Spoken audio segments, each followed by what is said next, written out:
Hey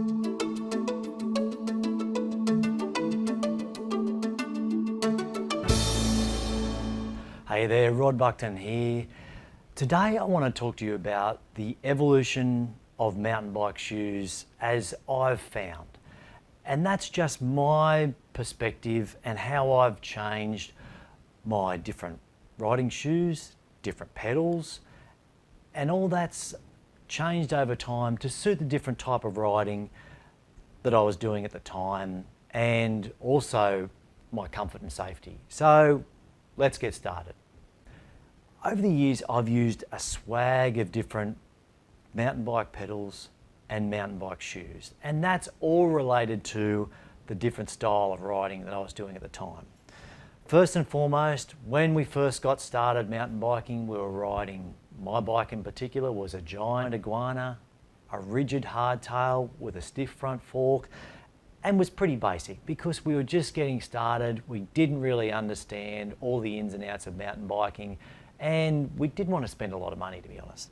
So this was the first style of pedal that I had, which, as you can see, fairly basic, flat pedal, and a bit of a toe cage on the front. And I thought this was a pretty good option at the time, and used to have it set up so that my foot could easily slide in and out without this clip done up, just to get my foot out. And again, we were just new to mountain biking at the time, just starting to understand what it was all about, what it meant if you didn't get your foot out in time and you toppled over on the trail, or you come through a rock garden and you didn't really have your skills up, didn't quite know what you were doing. And as I said, you had to get your foot out just for a bit of safety, a bit of reassurance before you kept going again. And that was fairly commonplace. This pedal, as you can see, is fairly old. We used to just wear this with a pair of old joggers. They were flexible. They used to cop quite a hiding as well, just with all the mud and the dirt and that type of thing. But it didn't really bother us. We just wanted to get out there, just ride whenever we could and make the most of it. Over time, as my riding became more serious and I became more keen on my riding and the efficiency of that, a guy at the local bike shop suggested I might want to try clipless pedals and shoes.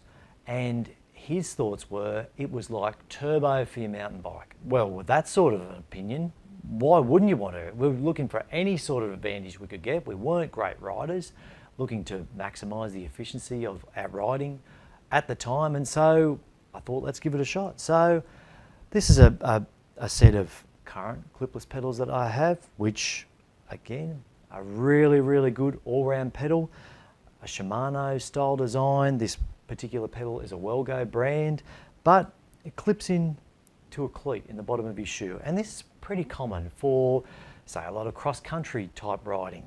And this is a cross-country shoe that I wore, and this style of shoe I did wear for a number of years. And they have served me well. These pair are a number of years old. As you can see, a fairly stiff sole, so effectively most of the pedal force from your leg is going through your foot, through the sole, into driving that pedal. And as the gentleman suggested to me at the bike shop, really helped improve my efficiency on the bike and give me that extra boost. Wasn't without a little bit of learning experience. You too have probably seen it. You've probably been out with mates and have tried these shoes and this type of pedal for the very first time, have clipped in, may have been clipped in a little bit too tight, may not have been adjusted. And so when that rock garden comes along or you need to get off in time, typically, if the shoe is set up well, a quick flick outwards of your heel means that the shoe releases from the pedal, you can step off to the side and you're on your way. Many times I've been riding, it's happened to myself when I first started out, you're riding along, get to that rock garden, put your foot down, try to put your foot down, you're wriggling around like crazy trying to get out, your shoe's still locked into your pedal, bang, over you go on the ground. And it's a great laugh for all your mates who are out there with you, because let's face it, it happens all the time, particularly when people are first starting out with this type of shoe and a cleat and the pedal. A little bit of getting used to, but once you're up and running, it really connects you to the bike. You really feel like you're part of the bike. In a lot of ways, that's good. In some ways, it's not as good. As I said, you really feel as though you're connected to the pedal and you're moving around on the saddle and you're pedaling as though you're one. This, however, can make you be a little bit sloppy in jumping, in rollovers, that type of thing. You're relying on your foot being connected to the pedal, pulling upwards on the pedal, on the crank, and kind of lifting your bike with your legs over that rock garden or over that log or that type of thing. So something to be mindful of, it can lead to a little bit sloppy technique when you're riding with these type of shoes. However, as I said, it does really improve the efficiency of your pedal stroke when you're on the bike pushing through. More recently though, after riding with clipless pedals and shoes for many, many years, love them, been through a number of different sets of these, I was using these shoes and these pedals on the day where I got tangled up into some vine, lost my balance, went over on my shoulder, broke my collarbone, and caused me all sorts of frustration, not to mention the pain and the rehab and the physio, but just the things you couldn't do. I wasn't able to drive a car then, so I lost my independence. I was back catching a bus with the school kids, and that's not that big a deal, but you just lost the ability to be able to drive yourself anywhere, wherever you want to go at any time. And so a mate said to me, did I ever think about going to flat shoes? And his opinion was, if I had been riding flats, probably would have got my foot out in time, might have still had the accident, still got tangled up in the vine, but it might have prevented me going over on my shoulder, may not have broken my collarbone. So that then got me thinking, well, what about this? What about the idea? I hadn't ridden flats for a long time. Matter of fact, I hadn't ridden with flat shoes and flat pedals forever. I went from a fairly basic caged type pedal to a clipless pedal, clipless shoe, and I then started thinking, I thought, this is all something quite new, quite different. Why not give it a shot? What have I got to lose? I want to try to minimise the amount of injuries that I've got for my life, for my work, and also for my time on the bike or on the board or surfing, whatever it is. So let's give it a shot.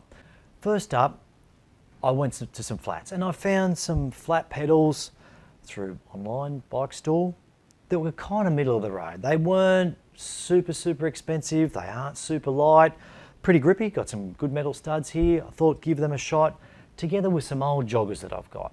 Again, back to the old joggers, I didn't know how successful this little test was going to be for me. Why not just give it a shot? But I found it was quite an enjoyable ride. Obviously, I wasn't connected to the pedal like I was with the clipless pedals and the clipless shoes, but it all became a lot more free and a lot more flowing and a lot more enjoyable. The fact that I wasn't locked in was a good thing. And so I trialed this for a while, and it all went really well. Things like technique that I mentioned before, mine in particular was really ordinary. I'd been relying on my pedals connected to my shoes for a long time. And so I had to relearn that technique to get back to where it should have been with a flat pedal and a flat shoe.